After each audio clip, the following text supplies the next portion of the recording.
আজকে আমরা যেই সূরার থেকে তাফসীর শুনবো সেই সূরাটার নাম হচ্ছে সূরাতু আল-আসর।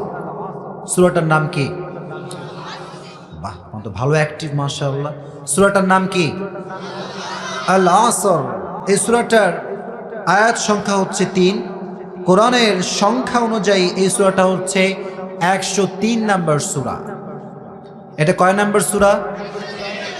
মাশাআল্লাহ। এই আয়াত সংখ্যা কয়টা? আয়াত সংখ্যা কয়টা? এই সূরার লোকে আমরা কিছু মেসেজ দিব, কিছু কথা বলবো, জোরে কোন ইনশাআল্লাহ। ওয়াল আসর ইন্নাল ইনসানা লাফি খুসর, ওয়াল আসর ইন্নাল ইনসানা লাফি খুসর। কোরআনের ভিতরে যতগুলো ছোট্ট সূরা আছে তার ভেতর থেকে একটা ছোট্ট সূরার নাম হচ্ছে সূরাতু আল-আসর। সুবহানাল্লাহ পড়েন। সূরাটা অনেক ছোট, অনেক ছোট, মাত্র 2টা লাইনের সূরা, কিন্তু এই সূরার ব্যাখ্যা, এটার তাফসীর, এটার এক্সপ্লেনেশন কেউ যদি করতে চায় বিশাল বড় একটা গ্রন্থ রচনা করা সম্ভব। সুবহানাল্লাহ।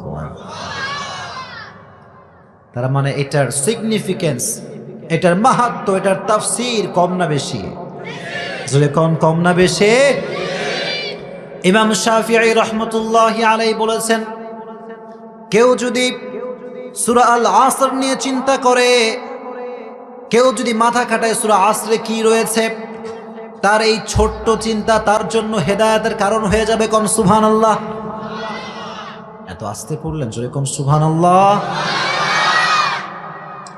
এই সূরা দেখলে আমার ঝিনুকের কথা মনে পড়ে যায়। ঝিনুক, এই সূরা দেখলে মনে হয় একটা ঝিনুকের ভিতরে আল্লাহ তাআলা আটলান্টিক মহাসাগর, প্রশান্ত মহাসাগর, সমস্ত মহাসাগরকে আল্লাহ তাআলা একটা ঝিনুকের মধ্যে পুড়ে দিয়েছে। কোন সুবহানাল্লাহ।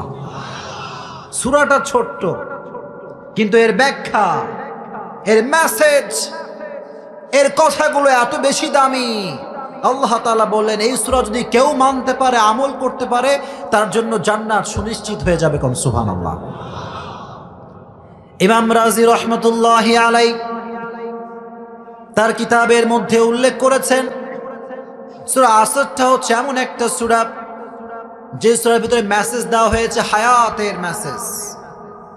হায়াত, এক একটা কথা আমি বলছি, আমাদের হায়াত থেকে এক একটা সেকেন্ড কেটে যাচ্ছে। চিল্লায় কোন ঠিক কিনা? শেষ। The time is over. আসলে আমরা বলি কাল বলতে 3টা কাল বোঝায়, অতীত, বর্তমান, কিন্তু বর্তমান কাল বলতে কোনো কাল আসলে নাই। বর্তমান কাল বলতে কোনো কাল নাই, এর অস্তিত্বই খুঁজে পাওয়া যায় না। এই যে আমি কথা বলছি, বর্তমান, শেষ অতীত। কথা ঠিক কিনা? ঠিক বললেন, শেষ।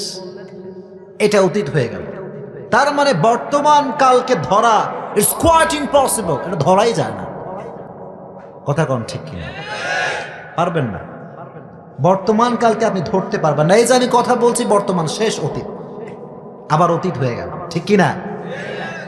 শেষ হয়ে যায়।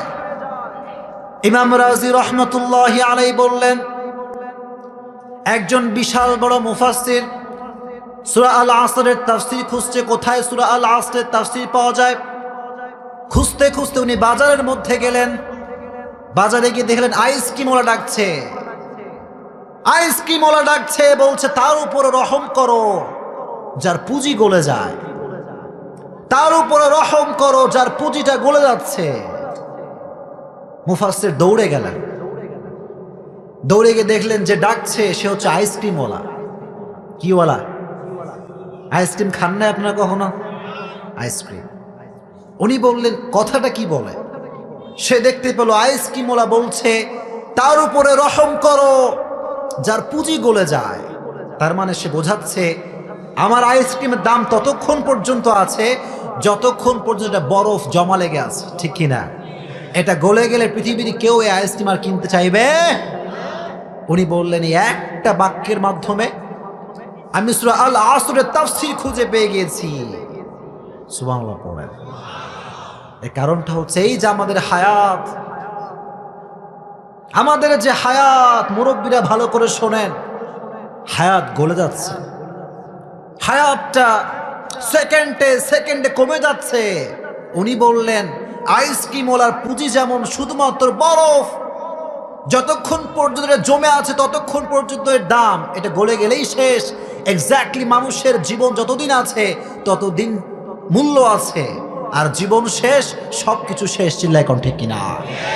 দিস ইজ দ্য তাফসির অফ সূরা আল-আসর। এটাই তাফসির।